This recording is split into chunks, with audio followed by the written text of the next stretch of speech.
Está no UOL Daily Fin, seu resumo diário de notícias e negócios de uma forma simples e descomplicada. Meu nome é Gabriel Branco. E eu sou André Hermeto. Nossa missão aqui é trazer 3 assuntos essenciais para o seu dia, com contexto e um olhar crítico. Lembrando que no fim tem o nosso giro completo dos mercados, para você conferir o que mais mexeu com o humor dos investidores. Hoje é quarta, 6 de maio, então já pegue seu café, procure um lugar confortável e fique aqui com a gente.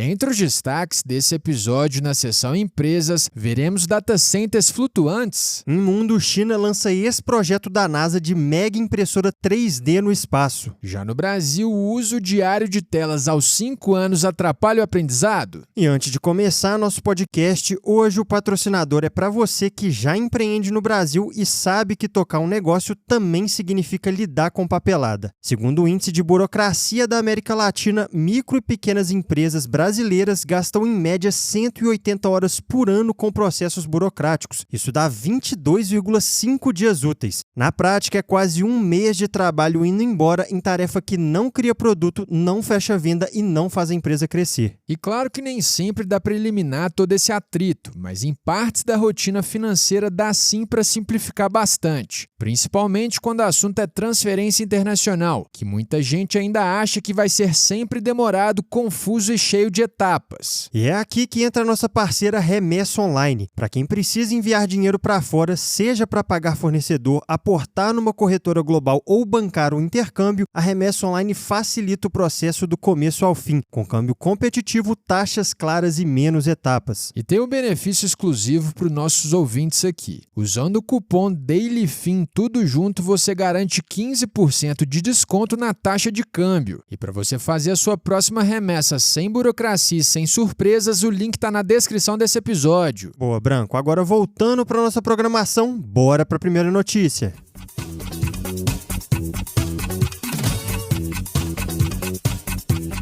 No mundo dos negócios, depois do PayPal, Palantir e até Facebook, agora Peter Thiel resolveu apostar em uma ideia que parece ficção científica, que são data centers flutuantes no oceano. E não é só uma ideia jogada no ar, não. O Founders Fund, que é o fundo do Thiel, liderou uma rodada de 140 milhões de dólares na Pantalaça, que no caso é a startup por trás dessa tecnologia. E o conceito é simples, mas bem inovador. Esses data centers ficam no mar, são alimentados 24 horas por dia pela energia das ondas e ainda usam a própria água do oceano para resfriar naturalmente a estrutura. Ou seja, eles atacam 2 gargalos enormes dos data centers, que é energia e refrigeração. E olhando no detalhe, esses data centers processam tarefas de IA a bordo e mandam os resultados de volta via satélites da Starlink. Com financiamento, será possível concluir uma fábrica piloto e acelerar a implantação das primeiras unidades. Agora, por trás do business, o contexto importa e muito. Hoje, data centers já consomem cerca de 1,5% de toda a energia elétrica do mundo, e a projeção é de dobrar até 2030. Segundo a McKinsey, a demanda global por capacidade pode crescer até 22% ao ano até 2030, puxada pelo avanço da IA. E aí, no meio dessa corrida por energia, várias iniciativas criativas estão recebendo dinheiro pesado. A Microsoft, por exemplo, fechou um contrato para reativar a usina nuclear de 3 Mile Island. Já a Amazon e o Google estão apostando nos chamados pequenos reatores modulares, enquanto a Meta quer captar energia solar com satélites no espaço. Pois é, Branco, mas como as aplicações comerciais dessas alternativas ainda estão um pouco distantes, a solução da Pantalaça parece ser mais viável no curto prazo. Mas com esse mar de oportunidades fechado aqui na nossa seção de empresas, a gente segue agora para o noticiário internacional.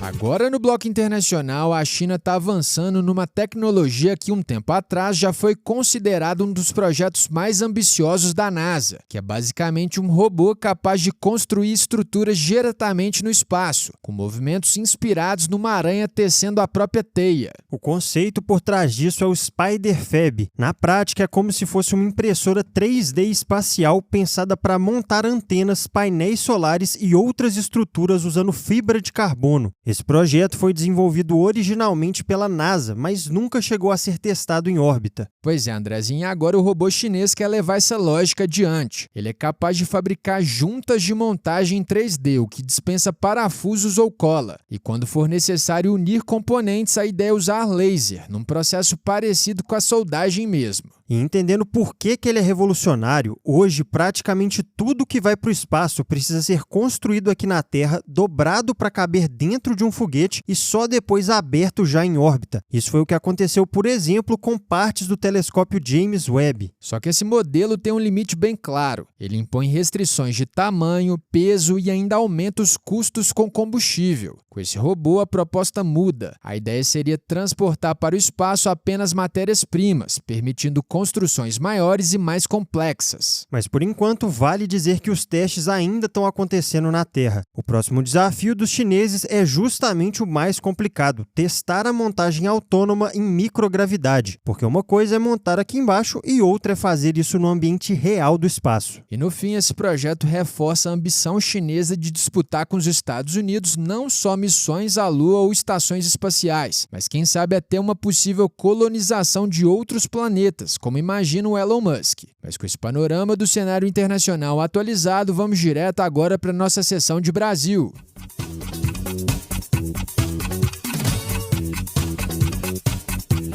Começando o bloco de Brasil, ontem a OCDE divulgou um estudo internacional que avaliou crianças de 5 anos em leitura, matemática, habilidades socioemocionais, memória e atenção. A ideia aqui é entender o que elas já constroem antes da alfabetização e como a rotina fora da escola pesa nisso, incluindo brincadeiras, conversas com os pais e, claro, o uso de celular e tablet. E quando a gente olha para o recorte do Brasil, em literacia, que é interesse por livros e vocabulário, o país ficou com 502 pontos, perto da média internacional de 500 pontos. Só que em numeracia, que são as primeiras noções de matemática, o desempenho foi bem mais fraco. Foram 456 pontos, contra os mesmos 500 usados como referência global. E segundo o estudo, uma das chaves para entender isso está no ambiente familiar, principalmente na forma como o tempo da criança é dividido no dia a dia. No Brasil, 50,4% das crianças avaliadas usam celular ou tablet todos os dias, acima da média internacional que é de 46%.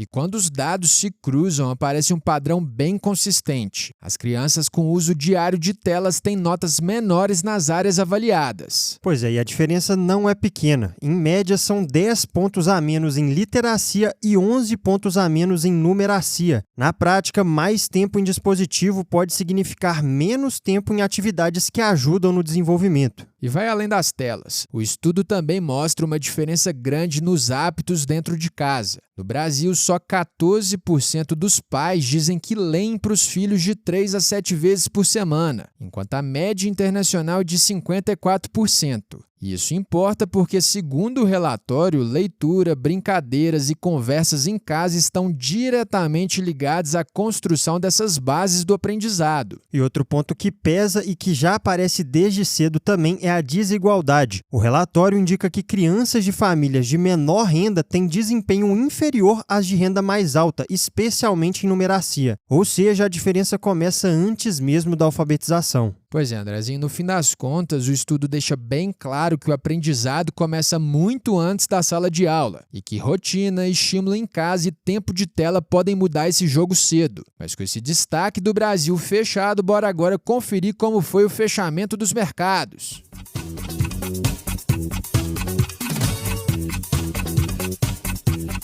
No fechamento dos mercados do Daily Fin, a gente começa pelos Estados Unidos. Por lá, as notícias de que navios comerciais começaram a atravessar o Estreito de Hormuz sob proteção dos Estados Unidos ajudaram a aliviar os temores dos investidores em relação às tensões no Oriente Médio. Nesse cenário, os índices americanos fecharam em níveis recordes nesta terça-feira. O S&P 500 subiu 0,81%, enquanto o Nasdaq avançou 1,03%. Entre as ações, a Intel disparou disparou 12,95%, após a notícia de que a Apple estaria negociando com ela e com a Samsung para produzir seus principais chips. Já por aqui no Brasil, o Banco Central indicou na ata do Copom que a política monetária deve permanecer restritiva por mais tempo. Isso em meio à incerteza global com a guerra no Irã e a pressão da demanda interna sobre a inflação. Do campo político, a pesquisa Real Time Big Data mostrou que num eventual segundo turno, o presidente Lula parece empatado com Flávio Bolsonaro, Zema e Caiado. Na bolsa, o Ibovespa subiu 0,62% aos 186.754 pontos. Na ponta positiva, a Ambev saltou 15,30%, isso após superar as estimativas no primeiro trimestre com volume recorde de cerveja no Brasil. Essa foi a maior alta da ação desde 1999. Para fechar, o dólar atingiu o menor nível em 2 anos. A moeda americana fechou em queda de 1,12% a R$ 4,91. Mas agora que encerramos essa sessão, terminamos mais um episódio. Se você curtiu o nosso conteúdo hoje, já segue a gente aí e ativa o sininho para não perder os próximos. E lembrando aqui que essa versão em áudio da nossa newsletter, ela chega todo dia às 6 horas da manhã no seu e-mail e por lá você encontra mais detalhes e outras sessões que não cabem por aqui. O link e descrição está na descrição desse episódio. E se esse episódio te ajudou, não guarda só pra você não. Já compartilha com os amigos e com a galera do trabalho. Até porque todo mundo merece ficar bem informado. Boa, turma. A gente se vê amanhã no próximo episódio. Valeu, pessoal!